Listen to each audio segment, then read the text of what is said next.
Olá, estamos na leitura do livro Uma Vida com Propósitos e eu vou dar continuidade à leitura hoje no dia 36. Dia 36, feito para uma missão. Do mesmo modo que me deste uma missão no mundo, eu dei a eles uma missão no mundo. João 17,18. A coisa mais importante é que eu cumpra a minha missão, o trabalho que o Senhor Jesus me deu para fazer. Atos 20,24. Você foi feito para uma missão. Deus está atuando no mundo e quer que você se junte a Ele. Essa atribuição é conhecida como sua missão. Deus quer que você tenha tanto um ministério no corpo de Cristo quanto uma missão no mundo. Seu ministério é o seu serviço junto aos que creem, e sua missão é o seu serviço junto aos que não creem. Cumprir sua missão no mundo é o quinto propósito de Deus para a sua vida. A missão de sua vida é tanto comum quanto específica. Parte dela é uma responsabilidade compartilhada com todos os outros cristãos, e outra parte é uma tarefa separada exclusivamente para você. Veremos ambas as partes nos próximos capítulos.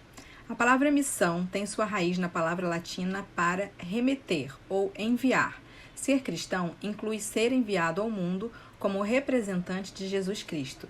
Jesus disse: "Assim como o Pai me enviou, eu os envio." Jesus entendeu nitidamente a missão de sua vida sobre a terra. Quando estava com 12 anos de idade, ele disse: "Não sabeis que me convém tratar dos negócios do meu Pai." E 21 anos mais tarde, morrendo na cruz, ele disse: "Está consumado." Como capa e contracapa de um livro, essas duas declarações emolduram uma vida plena que foi dirigida por um propósito. Jesus completou a missão que lhe foi confiada pelo Pai. A missão de Jesus na Terra agora é nossa missão, pois somos o corpo de Cristo. Por que devemos continuar na igreja, que é o seu corpo espiritual, o que ele fez em seu corpo físico? Que missão é essa? Apresentar Deus às pessoas. A Bíblia diz: Deus, por meio de Cristo, nos transforma de inimigos em amigos dele. E Deus nos deu a tarefa de fazer com que os outros também sejam amigos dele. Deus quer resgatar os seres humanos de Satanás e reconciliá-los consigo, para que possamos cumprir os 5 propósitos para os quais ele nos criou: amá-lo, ser parte de sua família, tornar-se semelhante a ele, servi-lo e contar aos outros a respeito dele. Uma vez que pertençamos a ele, Deus nos usará para alcançarmos outras pessoas. Ele nos salva, então nos envia. A Bíblia diz: estamos aqui falando em nome de Cristo. Somos os mensageiros de Deus e espalhamos as boas novas de seu amor e de seus propósitos para o mundo. A importância da sua missão. Cumprir sua missão na Terra é parte essencial de viver para a glória de Deus. A Bíblia apresenta várias razões pelas quais a sua missão é tão importante. Sua missão é uma continuação da missão de Jesus sobre a Terra. Como seus seguidores, devemos continuar o que Jesus começou. Jesus não nos chama apenas para vir a Ele, mas também para ir com Ele. Sua missão é tão importante que Jesus a repetiu 5 vezes, de 5 formas diferentes, em 5 livros diferentes na Bíblia. É como se ele estivesse dizendo: eu realmente quero que você leve isso a sério. Estude as 5 incumbências dadas por Jesus, e você aprenderá os detalhes da sua missão na Terra: quando, onde, porquê e como. Na grande comissão, Jesus disse: vão e façam discípulos de todas as nações, batizando-os em nome do Pai, do Filho e do Espírito Santo, ensinando-os a obedecer a tudo que eu lhes ordenei. Essa incumbência foi dada a todos os seguidores de Jesus, não somente a pastores e missionários. Esse é o seu compromisso com Jesus, e não se trata de algo opcional. As palavras de Jesus não são a grande sugestão. Se você faz parte da família de Deus, sua missão é compulsória. Desprezá-la seria um ato de desobediência. Você talvez não esteja ciente de que Deus o pôs como responsável pelos incrédulos que vivem em sua volta. A Bíblia diz: você deve adverti-los para que eles possam falar, não advertir os ímpios a parar de praticar o mal, eles morrendo em seus pecados, mas eu colocarei sobre você a responsabilidade pela morte deles. Você pode ser o único cristão que algumas pessoas jamais irão conhecer. E sua missão é contar a eles sobre Jesus. Sua missão é um privilégio formidável. Embora seja uma grande responsabilidade, é também uma incrível honra ser usado por Deus. Paulo disse: todas essas novas vêm de Deus, que nos trouxe de volta a si mesmo por meio daquilo que Cristo Jesus fez. E Deus nos deu o privilégio de insistir com todos para que se tornem aceitáveis diante dele e se reconciliem com ele. Sua missão envolve 2 grandes privilégios: seu reino. Paulo nos chama colaboradores e diz que somos companheiros de trabalho no serviço de Deus. Jesus assegurou nossa salvação, aceitou-nos em sua família, deu-nos seu Espírito Santo e então nos tornou seus representantes no mundo. Que privilégio! A Bíblia diz: somos representantes de Cristo. Deus nos usa para persuadir homens e mulheres a deixar de lado suas diferenças, a entrar no trabalho de Deus e a fazer as coisas corretas entre eles. Estamos falando por Cristo agora. Tornem-se amigo de Deus. Contar aos outros como obter a vida eterna é a melhor coisa que você pode fazer por eles. Se o seu vizinho tivesse câncer ou AIDS e você soubesse a cura, seria criminoso reter tal informação.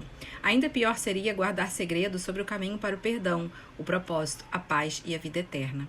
Temos a melhor de todas as novidades do mundo e partilhá-la é o melhor carinho que podemos mostrar a qualquer um. Um problema dos cristãos que se converteram há muito tempo é terem esquecido de como é viver sem Cristo. Devemos nos lembrar de que não importa quanto as pessoas pareçam estar felizes e bem-sucedidas, sem Cristo elas estão irremediavelmente destinadas à separação eterna de Deus. A Bíblia diz que Jesus é o único que pode salvar o ser humano. Todos precisam de Jesus. O valor de sua missão é eterno. Ela fará diferença no destino eterno das outras pessoas. Logo, é mais importante que qualquer emprego, realização ou objetivo que você possa alcançar durante a sua vida na Terra. As consequências de sua missão irão durar para sempre, mas as consequências de seu emprego não. Nada que você faça pode ser mais importante que ajudar as pessoas a estabelecer um relacionamento eterno com Deus. Por isso, precisamos ser diligentes com nossa missão. Jesus disse: todos nós devemos rapidamente cumprir as tarefas que nos foram entregues por aquele que me enviou, pois resta um pouco tempo antes que caia a noite e todo o trabalho chegue ao fim. O relógio que controla a missão da sua vida está correndo, então não perca mais um dia. Inicie agora a sua missão de trazer outras pessoas para Cristo. Teremos toda a eternidade para celebrar com aqueles que trouxemos a Jesus, mas só temos o período de nossa vida para alcançá-los. Isso não significa que você tenha de desistir de seu trabalho para se tornar um evangelista em tempo integral. Deus deseja que você partilhe as boas novas no lugar aonde estiver. Estudante, mãe, dona de casa, professor, vendedor, gerente, qualquer que seja a sua atividade, você deve sempre buscar as pessoas que Deus coloca em seu caminho e com elas partilhar o Evangelho. Sua missão traz significado à sua vida. William James disse: o melhor uso que se pode dar à vida é empregá-la em algo que sobreviva a ela. A verdade é que somente o reino de Deus irá permanecer. Todo o resto acabará desaparecendo. É por isso que devemos ter uma vida dirigida por propósitos, vidas empenhadas na adoração, na comunhão, no crescimento espiritual, no ministério e no cumprimento da nossa missão na Terra. Os resultados dessas atividades irão durar e para sempre. Se falhar em cumprir a missão de Deus, que Deus lhe deu na Terra, você terá desperdiçado a vida que Deus lhe concedeu. Paulo disse: minha vida não tem nenhum valor, a menos que eu a use para realizar a obra que me foi confiada pelo Senhor Jesus. A obra de contar aos outros as boas novas sobre a maravilhosa bondade e sobre o amor de Deus. Existem pessoas neste planeta que somente você poderá alcançar, em virtude de onde você vive e do que Deus o fez para ser. Se ao menos uma pessoa for para o céu por causa de você, sua vida terá sido relevante para a eternidade. Comece a olhar em torno em seu campo missionário pessoal e ore: Deus, quem você pôs na minha vida para que eu contasse a respeito de Jesus? O cronograma de Deus para a finalização da história está relacionado à conclusão da nossa incumbência. Hoje em dia, há um interesse crescente na segunda vinda de Cristo e no fim do mundo. Quando isso ocorrerá? Logo antes de Jesus ter subido aos céus, os discípulos lhe fizeram a mesma pergunta, e a resposta foi bastante reveladora. Ele disse: não lhes compete saber os tempos ou as datas que o Pai estabeleceu para sua própria autoridade. Mas receberão poder quando o Espírito Santo descer sobre vocês, e serão minhas testemunhas em Jerusalém, em toda a Judeia e Samaria e até os confins da terra. Quando os discípulos quiseram conversar sobre as profecias, Jesus rapidamente mudou a conversa para o evangelismo. Ele queria que eles se concentrassem em sua missão no mundo. Em essência, ele disse: Os detalhes da minha volta não são da sua conta. O que é da conta de vocês é a missão que lhes foi dada. Concentrem-se nisso. Especular sobre o momento exato do retorno de Cristo é inútil, pois Jesus disse: quanto ao dia e à hora ninguém sabe, nem os anjos dos céus, nem o Filho, senão somente o Pai. Como Jesus afirmou não saber nem o dia nem a hora, por que você deveria tentar calculá-lo? O que sabemos com certeza é isto: Jesus não irá voltar até que todas as pessoas que Deus separou para ouvir a sua palavra tenham ouvido. Jesus disse: as boas novas sobre o reino de Deus serão pregadas em todo o mundo e a todas as nações. Depois virá o fim. Se você quer que Jesus volte o mais rápido possível, concentre-se em cumprir sua missão e não em desvendar a profecia. É fácil nos distrairmos e desviarmos da nossa missão, porque Satanás nos prefere fazendo qualquer coisa, exceto partilhando a fé. Ele o deixará fazer todo tipo de boa ação, contanto que não leve ninguém para o céu consigo. Mas, no instante em que você começar a levar a sua missão a sério, fique certo de que o diabo irá lançar todo tipo de distração contra você. Quando isso acontecer, lembre-se das palavras de Jesus: todo aquele que se deixa desviar do trabalho que planejo para ele não está apto para o reino de Deus. Quanto lhe custará cumprir sua missão? Cumprir sua missão irá exigir que você abandone seus planos pessoais e assuma os planos de Deus para a sua vida. Você não pode apenas acumulá-la com todas as outras coisas que você gostaria de fazer. Você deve dizer, tal qual disse Jesus: Pai, não seja feita a minha vontade, mas a tua. Submeta seus privilégios, expectativas, sonhos, planos e ambições a Deus. Pare de fazer orações egoístas como: Deus abençoe o que eu quero fazer. Em vez disso, ore: Deus, ajude-me a fazer o que estás abençoando. Entregue a Deus uma folha em branco, com seu nome assinado embaixo, e peça para ele preencher. A Bíblia diz: antes, entreguem-se inteiramente a Deus, o corpo todo. Pois que vocês voltaram da morte e desejam ser instrumentos nas mãos de Deus, usados para os seus bons propósitos. Comprometendo-se com a realização de sua missão, aconteça o que acontecer, você irá experimentar a bênção de Deus de uma forma que poucas pessoas já experimentaram. Não há quase nada que Deus não faça pelo homem ou mulher que se comprometer em servir ao reino de Deus. Jesus prometeu: Deus lhes dará tudo de que precisam no dia a dia se vocês viverem para Ele e fizerem do reino de Deus a sua preocupação primária. Mais um para Jesus. Meu pai foi pastor por mais de 50 anos, servindo principalmente em igrejas pequenas da zona rural. Ele era um simples pregador, mas era um homem com uma missão. Sua atividade favorita era levar equipes de voluntários ao exterior, a fim de erguer igrejas para pequenas congregações. Durante a sua vida, papai ergueu mais de 150 igrejas por todo o mundo. Em 1999, meu pai morreu de câncer. Na última semana de vida, a doença o mantinha acordado em estado de semiconsciência, quase que 24 horas por dia. Quando sonhava, falava alto sobre o que estava sonhando. Sentado ao lado de sua cama, aprendi muito sobre meu pai, apenas escutando seus sonhos. Ele revivia seus projetos de construção, um após o outro. Certo dia, já no próximo ao fim, enquanto minha esposa, minha sobrinha e eu estávamos ao seu lado, papai ficou subitamente agitado e tentou levantar-se da cama. Logicamente, ele estava muito fraco e minha esposa insistiu em que ele voltasse a se deitar.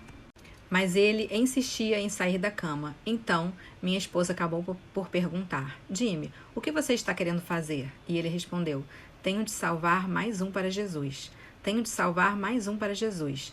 Tenho de salvar mais um para Jesus. E ele começou a repetir essa frase sem parar. Na hora que se seguiu, ele provavelmente repetiu a mesma frase mais de 100 vezes. Tenho de salvar mais um para Jesus. Quando me sentei próximo à sua cama, com as lágrimas escorrendo, inclinei a cabeça para agradecer a Deus pela fé de meu pai. Naquele momento, papai estendeu o braço, pôs a sua frágil mão sobre a minha cabeça e disse, como se estivesse me comissionando: salve mais um para Jesus, salve mais um para Jesus. E pretendendo que esse seja o lema do resto da minha vida. E também o convido a considerar esse objetivo o foco da sua vida, porque nada fará diferença maior na eternidade. Se você quer ser usado por Deus, deve se importar com o que mais importa para Deus. E o que mais importa para Ele é a redenção das pessoas que Ele fez. Ele quer que seus filhos perdidos sejam encontrados. Nada interessa mais a Deus. A cruz prova isso.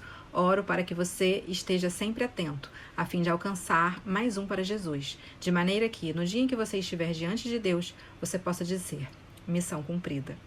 E agora vamos para as reflexões do 36º dia, pensando sobre o meu propósito. Um tema para reflexão. Fui feito para uma missão.